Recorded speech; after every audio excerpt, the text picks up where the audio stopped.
Hello दोस्तों, नमस्कार। एक नई वीडियो में आप सभी का स्वागत है। जैसा कि आपको पता होगा कि हम लोग एनसीईआरटीज़ को कवर कर रहे हैं, जिसमें हमने सबसे पहले क्लास 6 की ज्योग्राफी को जो है उसको कवर करना स्टार्ट किया है ना। टारगेट हमारा ये है कि इस साल में जो 3 महीने बचे हुए हैं, इन 3 महीनों में हम पूरी कंप्लीट एनसीईआरटी जो है उनको कवर करें। ठीक है। और मुझे उम्मीद है कि आपने बाकी की जो 3 क्लासेस हैं वो देख ली होगी। आज ये हमारी चौथी क्लास है। ठीक है, आज ये हमारी चौथी क्लास है और मुझे उम्मीद है कि आपको ये क्लास करके बहुत अच्छा लगने वाला है। ठीक है, बाकी क्लासेस आपने देखी ही होगी। तो आज हम लोग जो पढ़ने वाले हैं चौथे चैप्टर में, वो मैप्स के बारे में पढ़ने वाले हैं, मानचित्रों के बारे में पढ़ने वाले हैं। ठीक है, मानचित्रों के प्रकार कितने होते हैं और मानचित्रों में कौन कौन से मुख्य घटक होते हैं, कौन कौन से एलिमेंट होते हैं, है ना। इन आखिरकार मानचित्र होते क्या हैं, इन सारी चीज़ों को हम समझेंगे और बहुत ही अच्छी तरीके से हम आपके लिए पीपीटी बना के लाए हैं। सारी चीज़ें हम डायग्राम वाइज समझने वाले हैं। ठीक है, और हिंदी और इंग्लिश दोनों में कंटेंट आपका है। चाहे आपका मीडियम हिंदी हो, चाहे आपका मीडियम इंग्लिश हो, दोनों बाइलिंगुअल कंटेंट हम आपके लिए लेकर आए हैं। तो आपको बहुत मज़ा आने वाला है इस एनसीईआरटी सीरीज में। और आपको पता ही होगा कि एनसीईआरटी कितनी इंपॉर्टेंट होती हैं यदि आप किसी भी एग्जामिनेशन की प्रिपरेशन कर रहे हैं। चाहे आप किसी वनडे एग्जाम की तैयारी कर रहे हो, चाहे स्टेट पीसीएस या सिविल सर्विसेज एग्जामिनेशन की तैयारी कर रहे हो, एनसीईआरटीज़ का जो रोल होता है वो बहुत इंपॉर्टेंट होता है। ठीक है, तो चलिए आज ये हमारी 4th नंबर की क्लास है। फटाफट से हम स्टार्ट करते हैं। ज्योग्राफी के बाद फिर हम हिस्ट्री कवर करेंगे, है ना। तो फिलहाल तो अभी ज्योग्राफी ही चल रहा है, इसको हम फटाफट से कवर करने के बाद फिर हिस्ट्री चालू करेंगे। आज हमारी क्लास नंबर 4 है, जिसमें हम चैप्टर नंबर 4 कवर करने वाले हैं। बेसिकली हम एक क्लास में एक चैप्टर को निपटा देते हैं, है ना, जिसका नाम है चैप्टर नंबर 4 का नाम क्या है, मानचित्र का मानचित्र है। चलिए, पृथ्वी और हमारा आवास हम कवर कर रहे हैं। क्लास 6 की ज्योग्राफी की एनसीईआरटी है ये। 3 चैप्टर हम कवर कर चुके हैं। सौरमंडल में पृथ्वी, ग्लोब, अक्षांश एवं देशांतर, पृथ्वी की गतियाँ। आज हम कवर करने वाले हैं मानचित्र। ठीक है, मैप के बारे में हम जानेंगे, मैप्स। चलिए, हमारा चैप्टर नंबर 4 मैप्स। आते हैं सबसे पहले हम मानचित्र। मानचित्र आखिरकार होता क्या है। ठीक है, मानचित्र क्या होता है, तो यहाँ पर देखो एनसीईआरटी क्लास 6 के एनसीईआरटी में परिभाषा दिया हुआ है कि पृथ्वी की सतह पर या इसके एक भाग का, देखो पृथ्वी की सतह का या फिर इसके किसी एक भाग का पैमाने के माध्यम से चपटी सतह पर खींचा गया जो चित्र होता है उसी को हम क्या कहते हैं, मानचित्र कहते हैं। देखो मानचित्र में हम क्या दिखाते हैं कि पृथ्वी के किसी एक भाग का, ठीक है, पृथ्वी के किसी एक भाग का या फिर किसी एक सतह का जो हम मानचित्र खींचते हैं। ठीक है, हम जो चित्र बनाते हैं पैमाने के माध्यम से। देखो अब पूरा जितना बड़ा वो भाग है, जितना बड़ा वो क्षेत्र है, उसको हम पूरा तो एक पन्ने पे नहीं दिखा सकते, इसलिए उसको हम छोटा करते हैं। और जब हम छोटा करते हैं तो छोटा करने के लिए हमारे पैमाने का उपयोग करना आवश्यक हो जाता है। बिना पैमाने के हम कैसे छोटा कर पाएंगे भाई। जैसे हमने पहली क्लास में कि दूसरी क्लास में शायद आपको उदाहरण से समझाया था। मान लीजिए ए और बी 2 पर्सन है, उनके बीच की दूरी 10 किलोमीटर है ना। आपको हमने ये उस उदाहरण के माध्यम से समझाया था। मान लो ये ए है और ये बी है और एक पर्सन और ले लो, ये सी है। इनके बीच की दूरी कितनी है, हमने बताया था इनके बीच की दूरी मान लो 50 किलोमीटर है, 60 किलोमीटर, मान लो 60 किलोमीटर है, और इनके बीच की दूरी 30 किलोमीटर है। अब आपको क्या किया गया कि 10 सेंटीमीटर का एक पेज दिया गया, 10 सेंटीमीटर का एक पेज दिया गया। ठीक है, अब 10 सेंटीमीटर में ये पूरा मैप आपको बनाना है, तो आप बिना पैमाने के इनकी डिस्टेंस 10 किलोमीटर तो नहीं दिखा सकते, सॉरी 60 किलोमीटर तो नहीं दिखा सकते, पूरा 30 किलोमीटर नहीं दिखा पाएंगे। तो आप क्या करेंगे, एक पैमाने का उपयोग करेंगे। ठीक है, एक पैमाने का उपयोग करेंगे। मान लिया कि हमने, ठीक है, मान लिया कि हमने 1 सेंटीमीटर, एक पैमाना हमने निर्धारित कर लिया, 1 सेंटीमीटर बराबर 10 किलोमीटर। कितना मान लिया, 1 सेंटीमीटर बराबर 10 किलोमीटर हमने पैमाना निर्धारित कर दिया। क्योंकि हमारे पास 10 सेंटीमीटर का पेज है, तो हमने क्या किया कि 6 सेंटीमीटर रेखा खींची। कितनी रेखा खींची, 6 सेंटीमीटर रेखा खींची और बताया, 1 मिनट दोस्तों, यहाँ पर हमने क्या किया कि 6 सेंटीमीटर रेखा खींची और बता दिया कि ए और बी के बीच की दूरी कितनी है, 6 सेंटीमीटर है, और बी और सी की बीच की दूरी को हमने दिखा दिया 3 सेंटीमीटर। कितना दिखा दिया, 3 सेंटीमीटर दिखा दिया। तो अब जब कोई पैमाने का अध्ययन करेगा तो वो समझ जाएगा, ए और बी के बीच की दूरी नापेगा तो कितने आएगा, उसके बाद 6 सेंटीमीटर मिलेगा। और आपने बता रखा है कि पैमाना जो है वो 1 सेंटीमीटर बराबर कितना है, 10 किलोमीटर है। 1 सेंटीमीटर बराबर कितना, 10 किलोमीटर है। तो टोटल दूरी कितनी आ जाएगी, 60 किलोमीटर आ जाएगी ना। तो पैमाने के माध्यम से किसी भी है ना, पैमाने के माध्यम से किसी भी सतह या पृथ्वी के किसी एक भाग का पैमाने के माध्यम से जो खींचा गया रेखाचित्र है, किस पे खींचा गया रेखाचित्र है, किसी चपटी सतह पर, किसी चपटी सतह पर जो खींचा गया रेखाचित्र है उसे ही हम क्या कहते हैं, मानचित्र कहते हैं। उसके बाद आपको जो दूसरी बात बताई गई वो एटलस के बारे में बताई गई। एटलस देखो कुछ भी नहीं है, जब हम ढेर सारे मानचित्रों को मिलाकर एक जगह कलेक्ट कर लेते हैं, एक बुक में रख लेते हैं, तो वही क्या कहलाता है, हमारा एटलस कहलाता है। जब हम बहुत से मानचित्रों को एक साथ रख दिया जाता है तब क्या होता है, एक एटलस बन जाता है। मानचित्र से हमें ग्लोब की अपेक्षा हमें ज़्यादा जानकारी प्राप्त होती है। देखो ये वाली बात देखो, मानचित्रों से हमें ग्लोब की अपेक्षा ज़्यादा जानकारी प्राप्त होती है। जैसे आप ग्लोब पे देखेंगे तो ग्लोब पर क्या होता है कि हम पूरे विश्व को दर्शाते हैं। ग्लोब पर क्या होता है कि हम पूरे विश्व को दर्शाते हैं। जब आप ग्लोब देखेंगे तो वहाँ पर आप किसी देश की स्थिति को जान सकते हैं, लेकिन मान लो किसी देश में विशेष राज्य की स्थिति जानना हो, विशेष जिले की स्थिति जानना हो तो आप नहीं जान पाएंगे। जैसे ग्लोब पर भारत देश को तो आप दिखाई देता है, लेकिन भारत देश के अंदर उत्तर प्रदेश में किसी जिले के बारे में यदि आपको जानना है तो आप ग्लोब से नहीं जान सकते, है ना।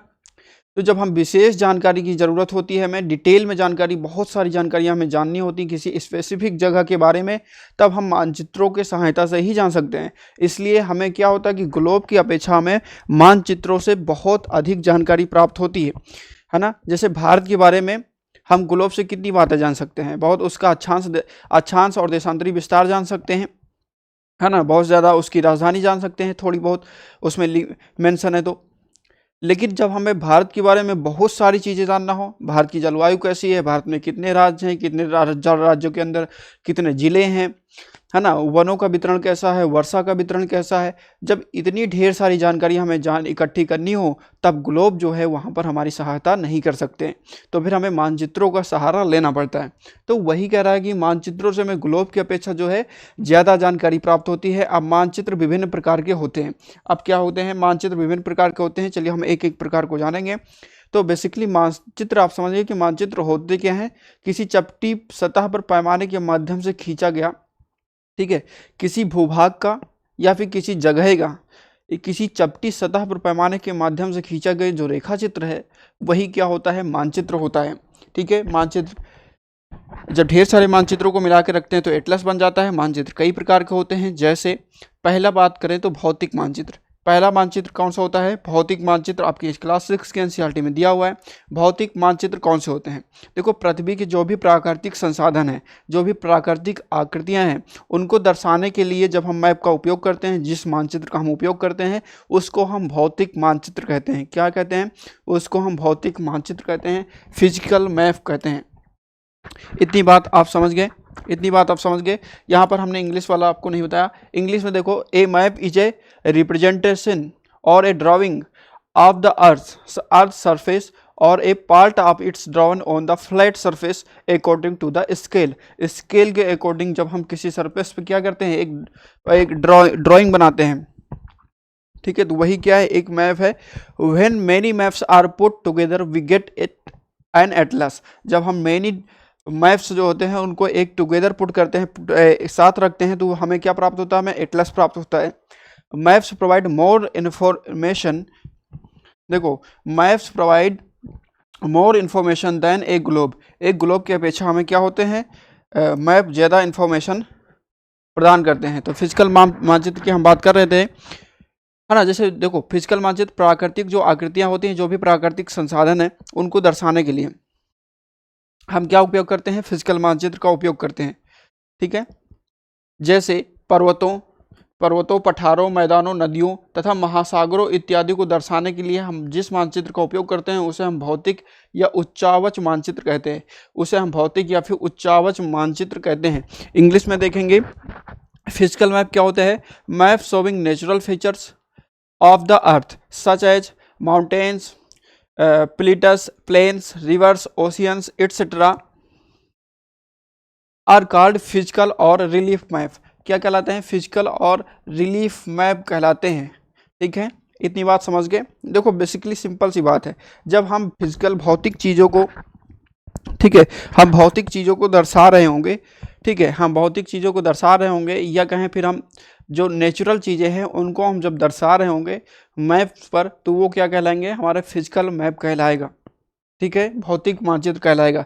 अब हम राजनीतिक मानचित्र की बात करेंगे, ठीक है, जब हम राज्यों, नगरों, शहरों तथा गांवों और विश्व के विभिन्न देशों या फिर विश्व के विभिन्न देशों व राज्यों तथा उनकी सीमाओं को दर्शाते हैं, ठीक है, उनकी सीमाओं को दर्शाने वाले मानचित्र को हम क्या कहते हैं, राजनीतिक मानचित्र कहते हैं, ठीक है। जब हम किसी देश, किसी नगर, किसी राज्य, किसी जिले तक की बात, जब उनकी हम सीमाओं का निर्धारण कर रहे होते हैं, तो ऐसे मैप को हम क्या कहते हैं, राजनीतिक मानचित्र कहते हैं, ठीक है। ऐसे मानचित्र को क्या कहते हैं, हम राजनीतिक मानचित्र कहते हैं। बेसिकली सिंपल सी बात आपको ये ध्यान में रखना है कि जब हम किसी भी जगह के राजनीतिक पहलू का निर्धारण कर रहे हो, राजनीतिक सीमाओं का निर्धारण कर रहे हो, कि वहाँ से यहाँ, या मान लो कोई भी क्षेत्र ऐसा है जहाँ पर हम क्या कर रहे हैं कि उसके जो राजनीतिक पावर हैं, उसके जो पॉलिटिकल पावर है, उनको हम डिफाइन कर रहे हो। जैसे भारत देश की जो राजनीतिक पावर है वो भारत देश के अंदर ही चलेगी, बाहर तो नहीं चलेगी, है ना। एक तरीके से हम बाउंड्रीज जब डिफाइन कर रहे हो किसी जगह की, किसी जगह की हम सीमा निर्धारित कर रहे हो, तो वो वाला मैप हमारा क्या होता है, राजनीतिक मानचित्र होता है, पॉलिटिकल मैप होता है।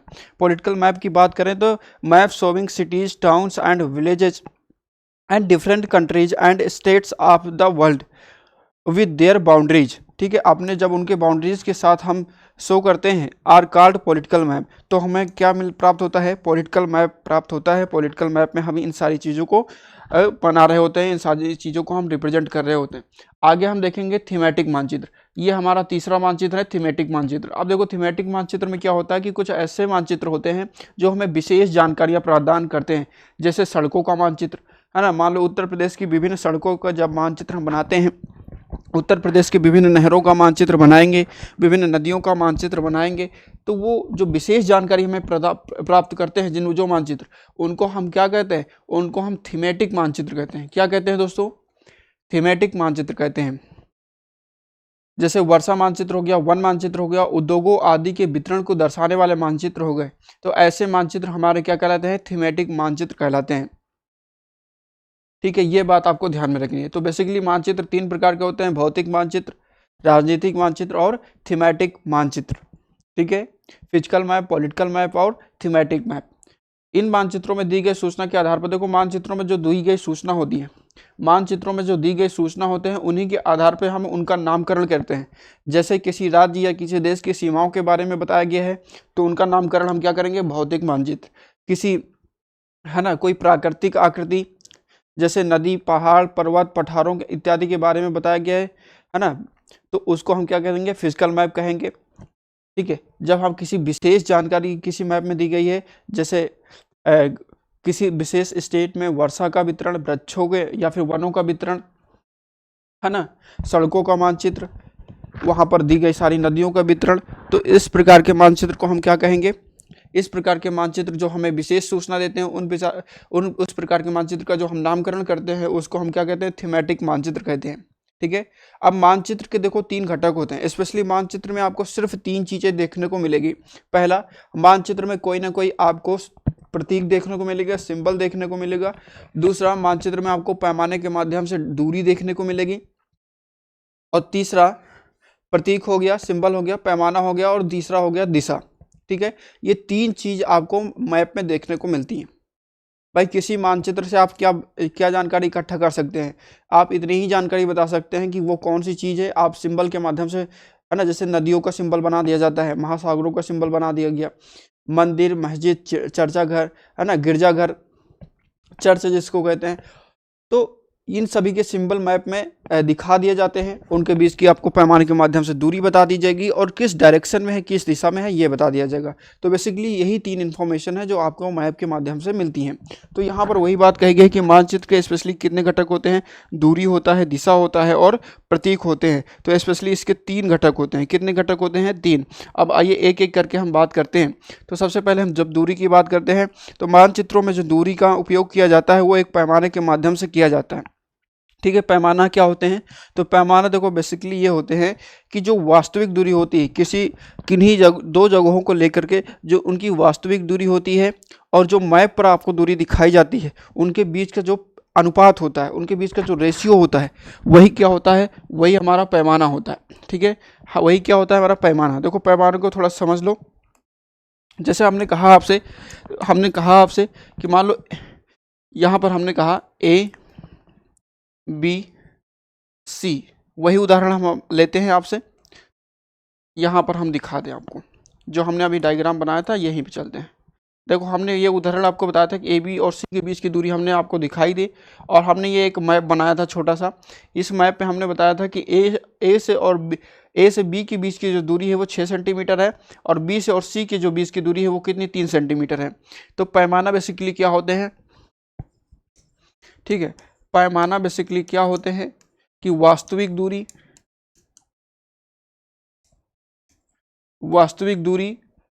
और मैप में दिखाई दी दूरी, और मैप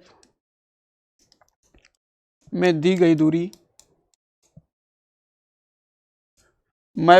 दूरी का अनुपात होता है। ठीक है, वास्तविक दूरी और मैप में दी गई दूरी का अनुपात होता है। क्या होता है?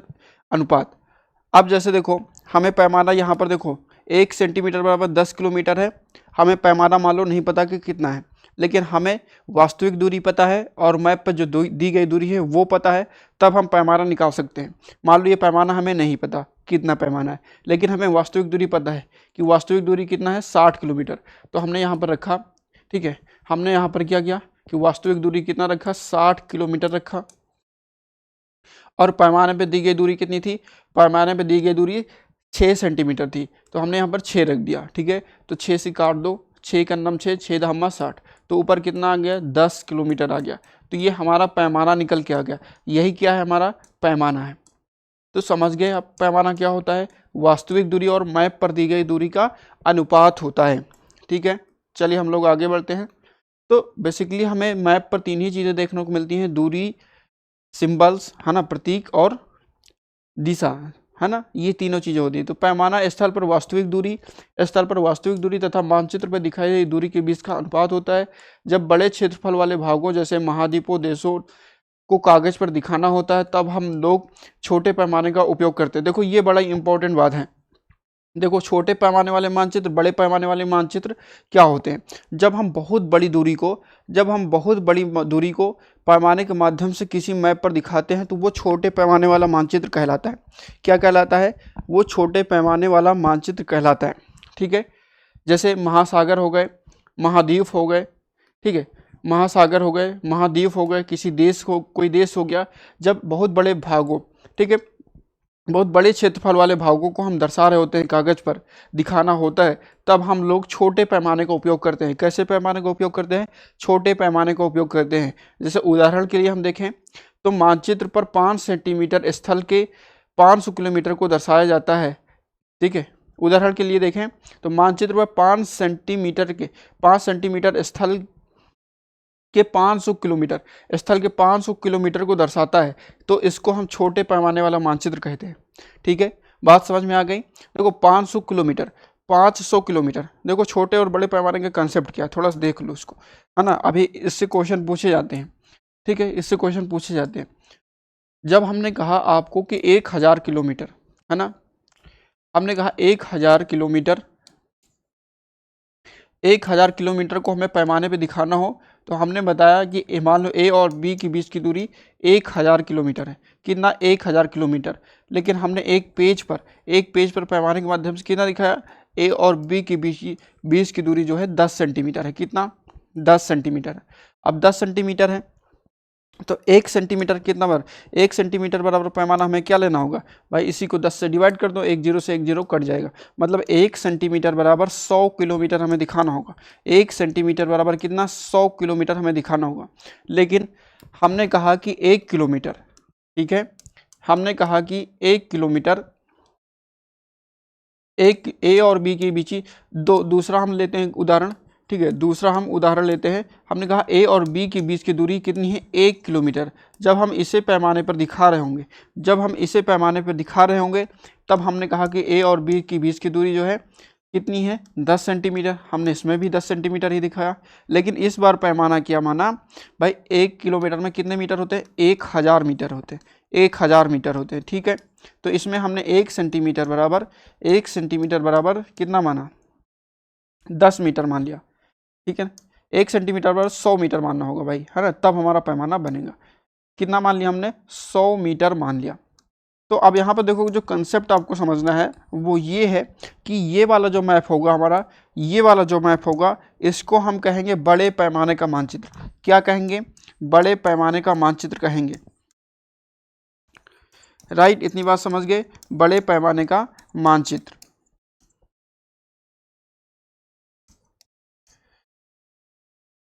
इतनी बात समझे आप। और इसको हम कहेंगे छोटे पैमाने का मानचित्र। इसको हम क्या कहेंगे, छोटे पैमाने का मानचित्र। देखो, कंफ्यूज नहीं होना, ठीक है, यही कंफ्यूजन का पॉइंट था, इसलिए मैंने आपको कहा कि इसको ध्यान से समझिएगा। ठीक है, छोटे पैमाने का मानचित्र कहने का मतलब ये है कि जब हम बहुत बड़ी दूरी को हम पैमाने पे दिखाते हैं, उसको बहुत छोटा करके, तो वो क्या कहलाता है, छोटे पैमाने का मानचित्र कहलाता है। और जब हम छोटी दूरी को पैमाने पर दिखाते हैं, ठीक है, तो वो क्या कहलाता है, बड़े पैमाने का मानचित्र कहलाता है। जैसे हमने 1000 किलोमीटर को सिर्फ कितने पैमाने पर दिखाया, 1000 किलोमीटर को, क्या 100 किलोमीटर को हमने 1 सेंटीमीटर में दिखाया। और यहाँ पर हमने कितना दिखाया कि 100 मीटर को, केवल 100 मीटर को हमने 1 सेंटीमीटर में दिखा दिया। तो बड़ा हुआ ना ये, तो बड़े पैमाने का मानचित्र। और ये हमें बहुत छोटा पैमाना हमने यूज़ किया, तो ये छोटे पैमाने का मानचित्र। अब देखो, एक इंपॉर्टेंट बात ये है, आपसे प्रश्न पूछा जाएगा, है ना, या फिर आपको ये विशेष बात ध्यान में रखनी है कि जो बड़े पैमाने के मानचित्र होते हैं वो छोटे पैमाने के मानचित्र की अपेक्षा में अधिक जानकारी प्राप्त करते हैं, अधिक जानकारी प्रदान करते हैं। ठीक है, उनसे हमें अधिक जानकारी प्राप्त होती है। कैसे भाई, देखो, हमने 1 सेंटीमीटर में 100 किलोमीटर दिखा दिया, 1 सेंटीमीटर में कितना दिखा दिया, 100 किलोमीटर दिखा दिया। तो सिंपल सी बात है कि 100 किलोमीटर की जानकारी तो हम 1 सेंटीमीटर में पूरी नहीं बता सकते, है ना। मान लो ए और बी की बीच की दूरी कितनी, 1000 किलोमीटर है। बीच में मंदिर भी पड़े होंगे, मस्जिद भी पड़े होंगे, जंगल भी पड़े होंगे, नदियाँ भी पड़े होंगे, पहाड़ भी पड़े होंगे, क्योंकि 1000 किलोमीटर बहुत बड़ी डिस्टेंस होती है। अब हम 10 सेंटीमीटर में वो सारी चीज़ें कैसे दिखा सकते हैं, नहीं दिखा सकते। लेकिन हम जब 1 किलोमीटर की बात करेंगे, चूँकि 1 किलोमीटर को दर्शाने के लिए हमारे पास 10 सेंटीमीटर है, तो 1 किलोमीटर की डिस्टेंस में जो भी मंदिर आएंगे, बहुत ज़्यादा मंदिर तो आएंगे नहीं, जो भी जंगल आएंगे, जो भी वन आएंगे, है ना, जो भी सड़कें चौराहे आएंगे, उनको हम दिखा सकते हैं 10 सेंटीमीटर में छोटे छोटे प्रतीकों के माध्यम से। तो कहने का मतलब क्या है, बड़े पैमाने के मानचित्रों में ज़्यादा इन्फॉर्मेशन दिखा सकते हैं छोटे पैमानों के मानचित्र की अपेक्षा। तो बेसिकली 2 चीज़ें क्लियर हो गई कि बड़े पैमाने के मानचित्र क्या होते हैं, छोटे पैमाने के मानचित्र क्या होते हैं, पहली बात। और दूसरी बात, छोटे पैमानों के मानचित्र की अपेक्षा बड़े पैमानों के मानचित्र से हमें ज़्यादा जानकारी प्राप्त होती है, ये बात, ये दोनों बात आपको क्लियर हो गई। चलिए हम आगे बढ़ते हैं। आगे हम लोग बढ़ते हैं भाई, हम लोग कहाँ पे थे, दूरी पे थे। ठीक है, तो दूरी पे हम बता चुके हैं जी, छोटे पैमाने वाले मानचित्र और बड़े पैमाने वाले मानचित्र क्या होते हैं। राइट, अब हम बात करते हैं, जब एक छोटे क्षेत्रफल वाले भाग जैसे आपके गांव, शहर और कागज़ को दिखाना होता है, तब हम बड़े पैमाने के मानचित्र का उपयोग करते हैं। देखो, जब हम छोटी जगहों का या फिर छोटी दूरी को दिखाना होता है, तो हम क्या करते हैं, बड़े पैमाने के मानचित्र का उपयोग करते हैं। क्या उपयोग करते हैं, बड़े पैमाने के मानचित्र का हम उपयोग करते हैं। तो वही बात यहाँ पर हमें बताई गई है कि जब हम गांव शहर को एक कागज़ पर दिखाना होता है, तब हम क्या करते हैं, बड़े पैमाने का मानचित्र का उपयोग करते हैं। जैसे स्थल पर 500 मीटर की हमें दूरी दिखानी होती है, दूरी को हम मानचित्र पर 5 सेंटीमीटर से दिखा सकते हैं। जैसे हमने 1000 मीटर मतलब 1 किलोमीटर की दूरी को 10 सेंटीमीटर पर दिखाया था, वैसे ही यहाँ पर 500 मीटर की दूरी को कितने, 5 सेंटीमीटर के पैमाने पर दिखाया गया है। इस प्रकार के मानचित्र को हम क्या कहते हैं, बड़े पैमाने का मानचित्र कहते हैं। तो ये हम आपको पहले ही समझा चुके हैं। बड़े पैमाने वाले मानचित्र को छोटे पैमाने वाले मानचित्र की अपेक्षा अधिक जानकारी प्राप्त होती है। तो यहाँ पर वही बात लिखी हुई है, जो बड़े पैमाने के मानचित्र होते हैं, छोटे पैमाने के मानचित्र की अपेक्षा में अधिक जानकारी प्राप्त होती है उनसे, ठीक है। When A small area like your village और town is to be shown on the paper, then we use a large scale that is 5 centimeter on the map shows 5 meters only on the ground. It is called large scale map. ये क्या कहलाते हैं? Large scale map कहलाते हैं। Large scale map give more information than small scale map, है ना। Small scale map से हमें क्या देते हैं? ज़्यादा इन्फॉर्मेशन देते हैं। कौन? लार्ज स्केल वाले मैप। समझ गए इतनी बात? अब बात करते हैं हम दिशा की, ठीक है। हमने दूरी की बात कर ली, अब हम दूसरी बात करेंगे दिशा की, फिर उसके बाद हम प्रतीकों की बात करेंगे। देखो, सबसे पहले हम मैप के बारे में पढ़ा, हमने मैप्स के बारे में पढ़ा, फिर उसके मैप्स क्या होते हैं उनके बारे में जाना, फिर मैप्स के टाइप्स के बारे में जाना कि मानचित्रों के प्रकार क्या होते हैं, भौतिक मानचित्र, राजनीतिक मानचित्र और थीमेटिकल मानचित्र, ठीक है। अब हम फिर मानचित्रों के हम घटकों के बारे में पढ़ रहे हैं। किसके बारे में? मानचित्रों के हम घटकों के बारे में पढ़ रहे हैं। घटकों के बारे में हमने दूरी के बारे में जाना, अब हम दिशा के बारे में जानेंगे। तो देखो, मानचित्र में बेसिकली प्रधान दिग्बिंदु, ठीक है, प्रधान दिग्बिंदु बेसिकली इनकी जो स्टैंडर्ड एक तरीके से कहें तो मुख्य जो दिशाएं होती हैं वो 8 दिशाएं होती हैं। मुख्य जो दिशाएं होती हैं वो 8 दिशाएं होती हैं, है ना। मुख्य तो 4 ही माना जाता है, लेकिन हमें एकदम सही लोकेशन, एग्जैक्ट लोकेशन बताने के लिए उनके बीच में हम उनकी जो बीच की दिशाएं हैं, जैसे उत्तर और पूर्व की बीच की जो दिशा होगी वो उत्तर पूर्व दिशा मान लेते हैं। उत्तर और पश्चिम के बीच की दिशा जो होती है उसको उत्तर पश्चिम की दिशा मान लेते हैं ना। जब मान लो कोई जगह इस लोकेशन पर है तो ना तो ये उत्तर में है ना तो ये पूर्व में है, तो अब आप क्या बताएंगे? उत्तर पूर्व बताएंगे। तो ये क्या है? ये प्रधान दिग्बिंदु हैं। इनको क्या कहते हैं? प्रधान दिग्बिंदु कहते हैं। तो बेसिकली हम मैप्स पर इन्हीं दिशाओं को इस्तेमाल करते हैं, मैप्स पर हम इन्हीं दिशाओं का इस्तेमाल करते हैं। अब देखो, आप कोई भी मैप देखेंगे तो उसमें सारी दिशाएं आपको नहीं दी होती, उसमें सिर्फ एक सिंबल आपको दिया होता है। मैप की कॉर्नर में आपको एक सिंबल दिया गया होता है, सिर्फ मैप में आपको एक सिंबल दिया जाता है ऐसे, और ये ऊपर लिखा होता है उत्तर, छोटा सा लिखा होता है ऊ। तो ये क्या दर्शा रहा? उत्तर दिशा को दर्शा रहा है। क्या दर्शा रहा है? उत्तर दिशा को दर्शा रहा है। देखो, यदि आपको कोई एक दिशा पता चल जाती है तो आप बाकी दिशाएं निकाल सकते हैं। आप क्या कर सकते हैं? बाकी दिशाओं को निकाल सकते हैं। जैसे कि आपने कोई मैप देखा, है ना, आपके पास यहाँ पर देखो, हम बना देते हैं भाई, है ना। यहाँ पर हमने कहा कि ये आपके पास कोई मैप है, ठीक है, ये आपके पास क्या है? कोई मैप है। हमने कहा ये आपके पास क्या है भाई? कोई मैप। और यहाँ पर क्या एक तीर बना हुआ है, यहाँ लिखा हुआ है उत्तर। तो ये वाला जो है, ठीक है, ये वाला जो पॉइंटर है ये आपके उत्तर दिशा को दर्शाता है। किसको दर्शाता है? उत्तर दिशा को। हमने कहा जब आपको कोई एक दिशा पता चल गई तो आप बाकी जो दिशाएं हैं उनको निकाल सकते हैं। कैसे निकाल सकते हैं? देखो, ये उत्तर दिशा को दर्शा रहा है तो आप ऐसे रेखा खींच दीजिए, ठीक है। आप ऐसे रेखा खींचेंगे, जब ये उत्तर है तो उत्तर के जस्ट अपोजिट क्या होगा? दक्षिण होगा। उत्तर के जस्ट अपोजिट क्या होगा? दक्षिण होगा। जब ये उत्तर है, ये दक्षिण है, तो ये क्या होगा हमारा? ये पूर्व हो जाएगा, ठीक है, ये हमारा पूर्व हो जाएगा, ये हमारा पश्चिम हो जाएगा, ठीक है। अब इसके बीच से एक दिशा निकालेंगे तो ये क्या हो जाएगा? उत्तर पूर्व हो जाएगा। क्या होगा? उत्तर पूर्व हो जाएगा। ये वाली दिशा कौन सी हो जाएगी? ये वाली हमारी दिशा उत्तर पश्चिम हो जाएगी, ठीक है, उत्तर पश्चिम हो जाएगी। ये हमारा क्या होगा? पश्चिम दक्षिण हो जाएगा। क्या होगा? पश्चिम और दक्षिण हो जाएगा। और ये वाली दिशा क्या हो जाएगी? दक्षिण पूर्व हो जाएगी, ठीक है, ये वाली हमारा दिशा दक्षिण पूर्व हो जाएगी। तो ये बात समझ गए। जब आपको कोई एक दिशा पता चल जाती है तो आप बाकी दिशाओं को आसानी से निकाल सकते हैं। तो इनको हम क्या कहते हैं? प्रधान दिग्बिंदु कहते हैं। बेसिकली मैप्स का जो दूसरा एलिमेंट है, जो दूसरा घटक है, वो हमारा दिशा है, ठीक है, वो क्या है? वो हमारी दिशा है। तो दिक् सूचक यंत्र एक दिक् सूचक यंत्र होता है। कई बार क्या होता है कि हम जंगलों में जैसे जंगलों में हम मान लो सफ़र कर रहे हैं, ठीक है, या फिर हम समुद्रों में नाव लेके चले गए हैं, तो वहाँ पर क्या होता है कि हमें दिशाओं का अंदाज़ा नहीं लग पाता कि अब कौन सी दिशा में हम जा रहे हैं, ठीक है, हम कौन सी दिशा में जा रहे हैं। जब दिशाओं का अंदाज़ा नहीं लग पाता है तब हम क्या करते हैं कि हम दिक् सूचक यंत्र का इस्तेमाल करते हैं। दिक् सूचक यंत्र में एक ऐसी मैग्नेटिक सुई लगी होती है, एक ऐसी चुंबकीय सुई लगी होती है, ठीक है। क्या होती है? चुंबकीय सुई लगी होती है। इस चुंबकीय सुई जो है, यह चुंबकीय सुई हमेशा इसकी जो डायरेक्शन होती है हमेशा उत्तर दक्षिण होती है। ये सुई हमेशा किसको दर्शाती है? उत्तर दक्षिण को दर्शाती है। जब आपको उत्तर और दक्षिण पता चल जाता है तो पूरा पश्चिम आप आसानी से दिशाएं ज्ञात कर सकते हैं।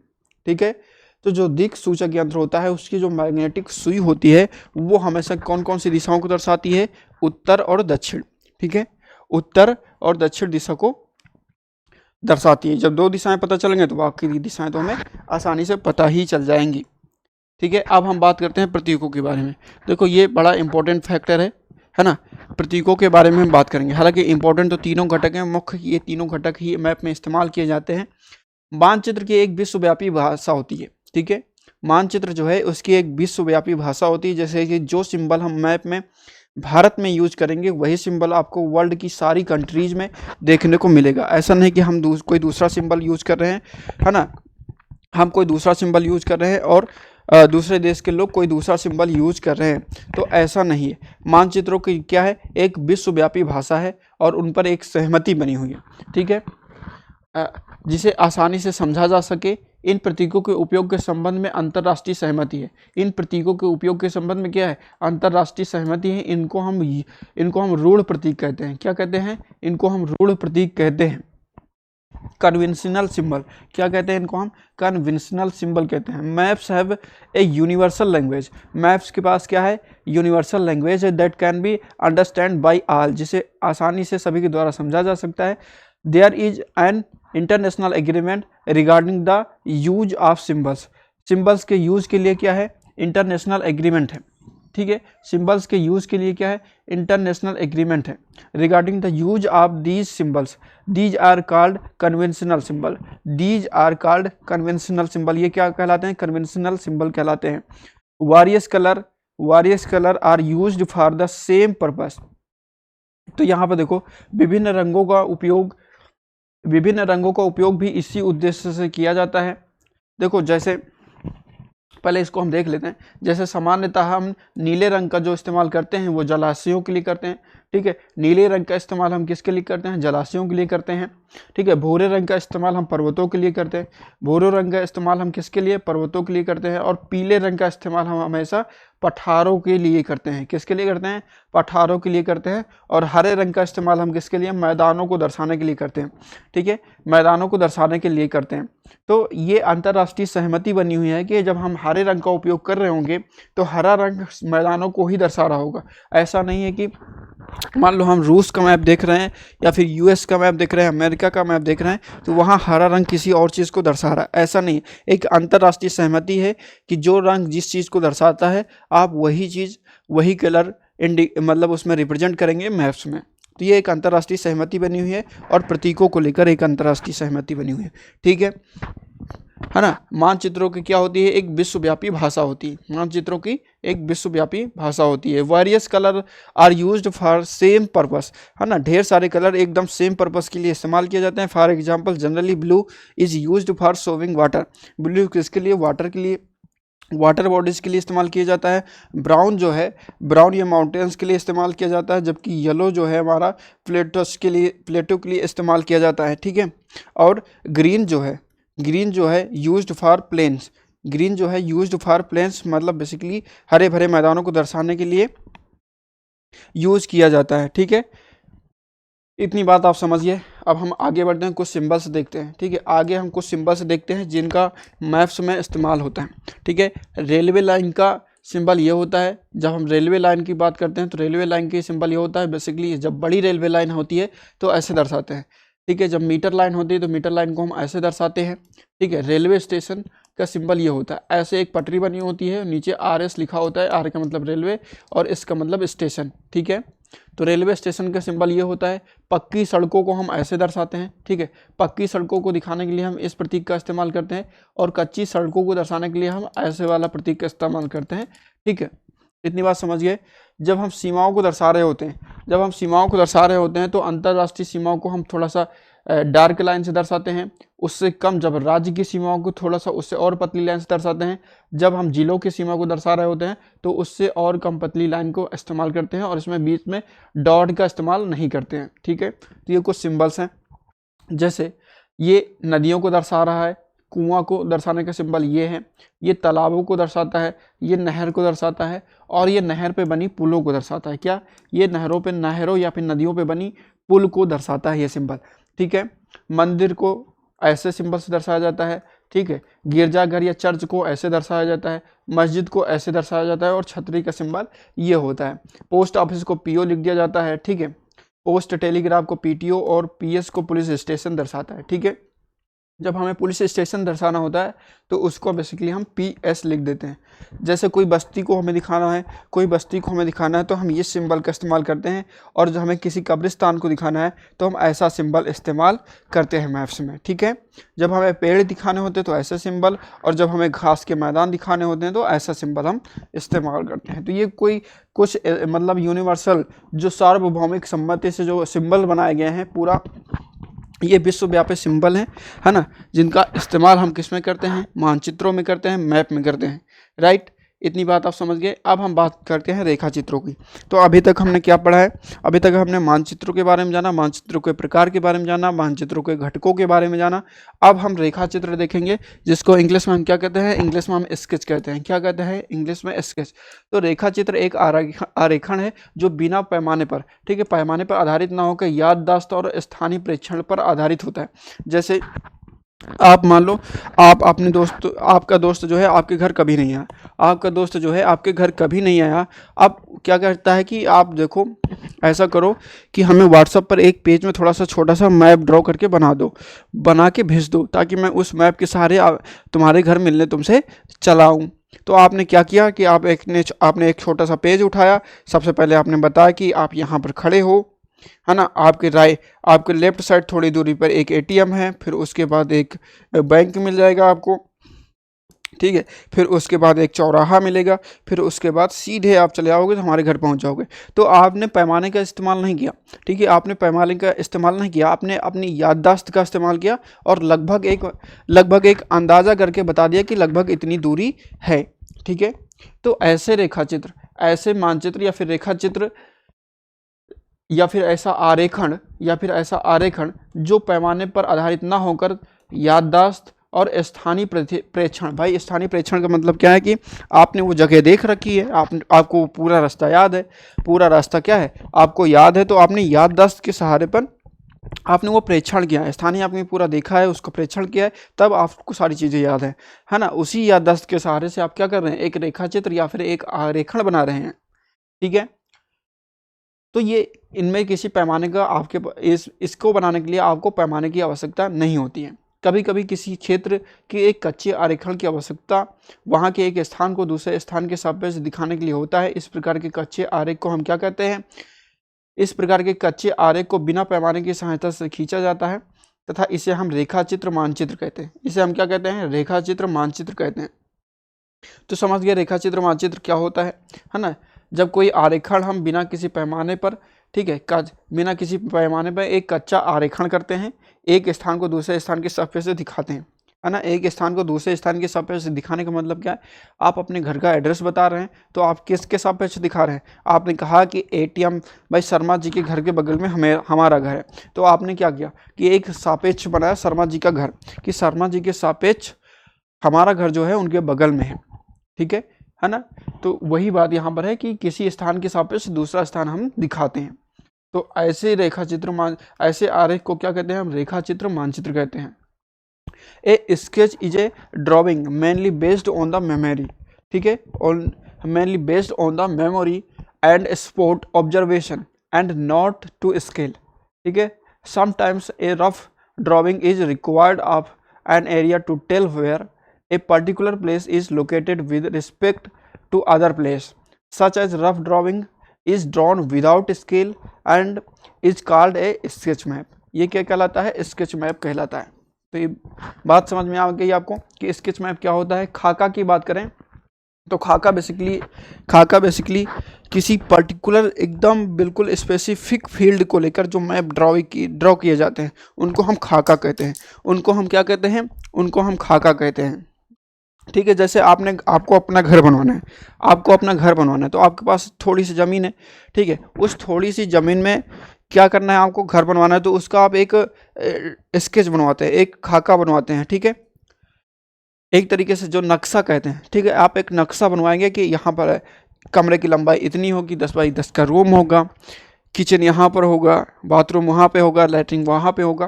तो ये सब क्या है कि आप नक्शे पे पहले ही शो करके आप एक नक्शा बनवा लेते हैं जिससे आपको घर बनाने में सुविधा हो। तो खाका बेसिकली वही है, खाका बेसिकली वही है, इसको हम प्लान कहते हैं। क्या कहते हैं, इसको हम प्लान कहते हैं कि आपने घर बनवाने का जो प्लान बनाया है उसके अकॉर्डिंग जो नक्शा बनवाएंगे कागज़ पर, वही क्या है, खाका है, ठीक है। एक छोटे स्थान का बड़े पैमाने पर खींचा गया रेखाचित्र खाका कहलाता है। एक छोटे क्षेत्र का बड़े पैमाने पर, देखो खाका में हम बड़े पैमाने का इस्तेमाल करते हैं, ठीक है, खाका में हम बड़े पैमाने का इस्तेमाल करते हैं और रेखा चित्र में हम पैमाने का इस्तेमाल करते ही नहीं, है ना। यही सब छोटी छोटी जानकारी आपको ध्यान में रखना है, ठीक है। एक बड़े पैमाने वाले मानचित्र से हमें बहुत जानकारी प्राप्त होती है, लेकिन कुछ ऐसी चीज़ें होती हैं जिन्हें हम कभी कभी जानना चाहते हैं, जैसे कि किसी कमरे की लंबाई और चौड़ाई, ठीक है, जैसे कि किसी कमरे की लंबाई और चौड़ाई जिसे हम मानचित्र पे नहीं दिखाया जा सकता, उस समय हम लोग बड़े पैमाने वाला बड़े पैमाने वाला एक रेखा चित्र खींच सकते हैं, जिससे हम क्या कहते हैं, जिसे हम खाका कहते हैं, ठीक है।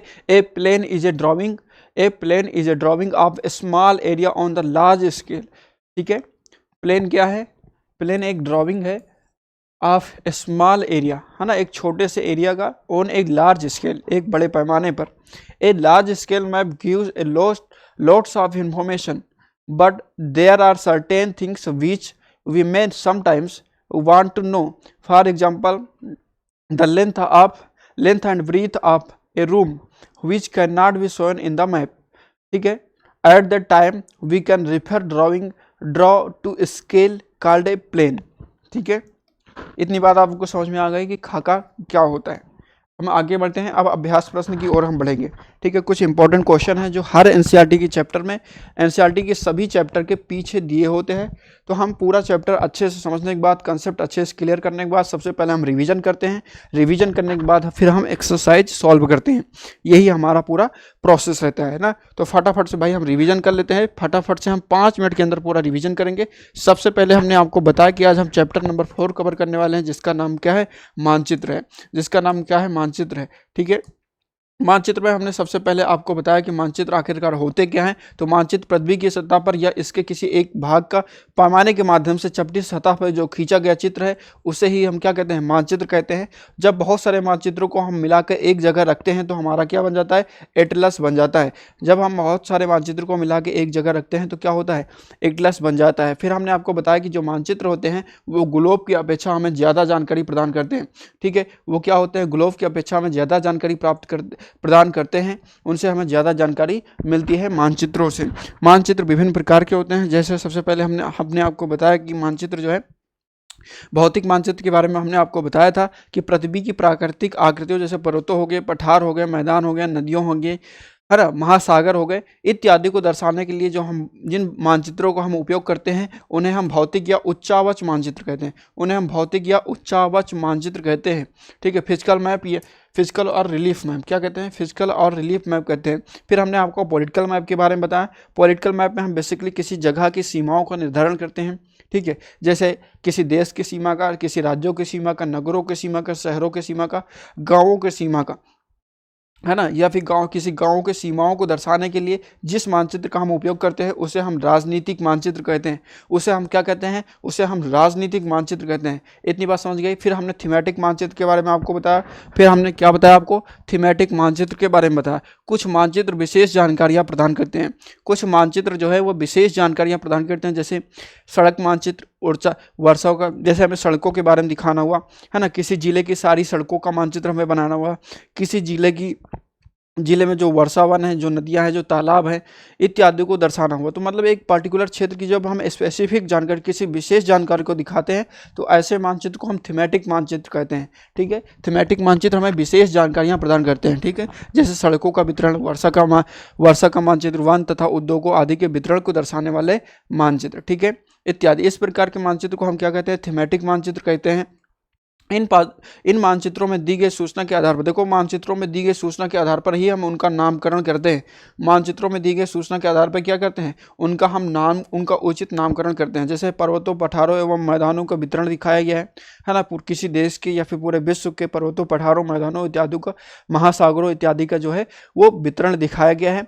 तो ऐसे मानचित्रों को हम क्या कह देते हैं, ऐसे मानचित्रों को हम भौतिक मानचित्र कहते हैं। तो इसका निर्धारण हमने कैसे किया, उसमें दी गई सूचना के आधार पर उसका निर्धारण किया।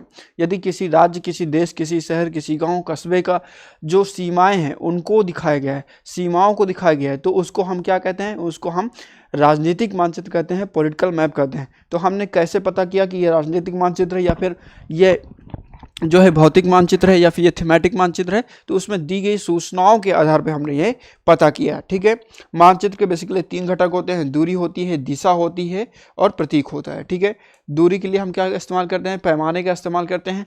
ठीक है, पैमाना क्या होता है, तो पैमाना स्थानों के बीच की जो वास्तविक दूरी होती है, और जो मानचित्र पर या फिर जो आपका मैप होता है उस पर जो दूरी दी गई होती है, बेसिकली उनका क्या होता है, उनका अनुपात होता है, उनका रेशियो होता है। ठीक है, तो बात समझ गए। पैमाने के आधार पर देखो 2 प्रकार के होते हैं, एक छोटे पैमाने वाले मानचित्र होते हैं, एक बड़े पैमाने वाले मानचित्र होते हैं। तो छोटे पैमाने वाले मानचित्र जब हम बहुत बड़ी दूरी को, जब हम खूब बड़ी दूरी को एक बहुत छोटा पैमाने से इस्तेमाल करते हैं, जैसे 1000 किलोमीटर की दूरी को हमने 10 सेंटीमीटर से दिखा दिया, तो ये छोटे पैमाने का मानचित्र है, छोटे पैमाने का मानचित्र है। और छोटे पैमाने के मानचित्रों से हमें कम जानकारी प्राप्त होती है ना। जैसे 1000 किलोमीटर को हमने 10 सेंटीमीटर में दिखा दिया, तो अब 10 सेंटीमीटर में हमें 1000 किलोमीटर की पूरी डिस्टेंस में जो ढेर सारी चीज़ें मिली होंगी उनको तो नहीं रिप्रेजेंट कर सकते।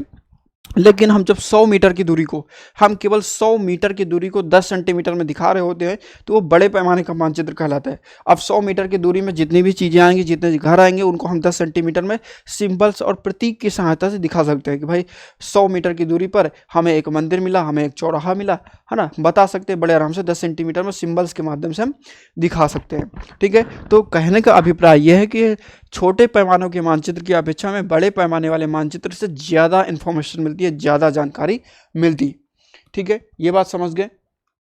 फिर आते हैं, हमने कुछ सिंबल्स के पहले हमने बड़े पैमाने वाले मानचित्र की बात कर ली है, कुछ सिंबल्स की बात करी थी। उससे पहले हमने दिशा बताए थे कि ये प्रधान दिग्बिंदु कहलाते हैं। क्या कहलाते हैं, ये प्रधान दिग्बिंदु कहलाते हैं। बेसिकली 8 प्रधान दिग्बिंदु हैं। ठीक है, पूरा पश्चिम, उत्तर, दक्षिण और इनके बीच की 4 दिशाएं। फिर हमने दिक् सूचक यंत्र के बारे में बात की थी कि इसमें एक मैग्नेटिक एक चुंबकीय सुई होती है। चुंबकीय सुई हमेशा किस दिशा को दर्शाती है, उत्तर और दक्षिण दिशा को दर्शाती है। ठीक है, नॉर्थ एंड साउथ डायरेक्शन को दर्शाती है ये चुंबकीय सुई। फिर हमने आगे बात करी थी आपसे, है ना, फिर हमने आगे आपसे बात करी थी प्रतीकों के बारे में। हमने बताया था कि प्रतीकों को लेकर जो है एक विश्वव्यापी भाषा होती है ना, हर मानचित्र की क्या है, एक विश्वव्यापी भाषा होती है, और प्रतीकों को लेकर एक अंतर्राष्ट्रीय सहमति है। प्रतीकों और मैप्स में, मानचित्रों में जो कलर्स का उपयोग होता है, जो रंगों का उपयोग होता है, उनको लेकर के क्या है, एक अंतर्राष्ट्रीय सहमति है। क्या है, एक अंतर्राष्ट्रीय सहमति है। राइट, इतनी बात समझ गए। जैसे हम नीले रंग का उपयोग जलाशयों के लिए करते हैं, भूरे रंग का उपयोग हम पर्वतों के लिए करते हैं, पीले रंग का उपयोग हम किसके लिए करते हैं, पीले रंग का उपयोग हम पठारों, एवं हरे रंग का उपयोग किसके लिए, मैदानों के लिए करते हैं, घास या फिर जिसमें जैसे घास इत्यादि के मैदानों को दर्शाने के लिए। फिर हमने कुछ सिंबल्स की बात करी, आप इनका स्क्रीनशॉट ले सकते हैं, इनको एक बार देख सकते हैं ना। फिर हमने बात करी आपको रेखाचित्र की। रेखाचित्र क्या होता है, तो रेखाचित्र अपने याददाश्त के आधार पर एक कच्चा आरेखण। रेखाचित्र क्या है, अपने याददाश्त के आधार पर बिना पैमाने के खींचा गया एक कच्चा आरेखण है, जिसको हम क्या कहते हैं, रेखाचित्र कहते हैं। ठीक है, रेखाचित्र मानचित्र कहते हैं। फिर हमने खाका की बात करी, जब हम एक किसी छोटे क्षेत्र का एक नक्शा बनाते हैं, किसी छोटे क्षेत्र में जो प्लान बनाते हैं, जैसे कि हमने कोई ज़मीन ली, उस पर हमें घर बनवाना है, तो उसका जो हम एक नक्शा बनाते हैं कि 10 बाई 10 का रूम होगा, है ना, 10 बाई 12 का हमारा हॉल होगा, एक लैट्रिन होगी, बाथरूम होगा, किचन होगा, तो इत्यादि का जो नक्शा बनाते हैं, है ना, किसी बहुत छोटे क्षेत्र पर बड़े पैमाने का जो हम रेखा चित्र खींचते हैं, तो उसको हम क्या कहते हैं, उसको हम खाका कहते हैं, उसको हम इंग्लिश में प्लान बोलते हैं। ठीक है, ध्यान रहे कि इसमें हम पैमाने का उपयोग करते हैं। ठीक है, इसमें हम पैमाने का उपयोग करते हैं, जबकि रेखा चित्र में हम पैमाने का उपयोग नहीं कर रहे थे। तो अब हम अभ्यास प्रश्नों पे आते हैं। तो मानचित्र के 3 घटक कौन कौन से हैं, पहला प्रश्न आपसे पूछा जा रहा है कि मानचित्र के 3 घटक कौन कौन से हैं। तो देखो भैया, मानचित्र के 3 घटक हमने आपको बताए थे कि पहला तो दिशा था। ठीक है, पहला क्या था, दिशा था। ठीक है। फिर दूरी थी, है ना, दिशा, दूरी और प्रतीक, ये बेसिकली 3 आपके घटक हैं। ये बेसिकली क्या है, 3 आपके घटक हैं। दूसरा प्रश्न आपसे पूछा जा रहा है कि प्रधान दिक बिंदु कौन कौन से हैं। तो प्रधान दिक बिंदु आप बता सकते हैं कि ये है पूरब भैया, है ना, ये पूरब है, ये पश्चिम है, ये उत्तर है और ये दक्षिण है। ठीक है, ये दक्षिण है। आप इनके मध्य को दिशाओं में बांट सकते हैं। ठीक है, ये उत्तर पूर्व हो गया, ठीक है, ये उत्तर पूर्व हो गया, ये उत्तर पश्चिम हो गया, ठीक है, ये उत्तर पश्चिम हो गया, ठीक है, ये पश्चिम दक्षिण हो, ये दक्षिण पश्चिम हो गया, ठीक है, ये दक्षिण पश्चिम हो गया और ये दक्षिण पूर्व हो गया। ठीक है, तो ये क्या है, ये प्रधान दिक बिंदु हैं। ये क्या है, ये प्रधान दिक बिंदु कौन कौन से हैं, तो आप ऐसे बता सकते हैं। ठीक है, तो 2 प्रश्न हमारे सॉल्व हो गए। तीसरे प्रश्न की बात करते हैं। तो मानचित्र के पैमाने से आप क्या समझते हैं।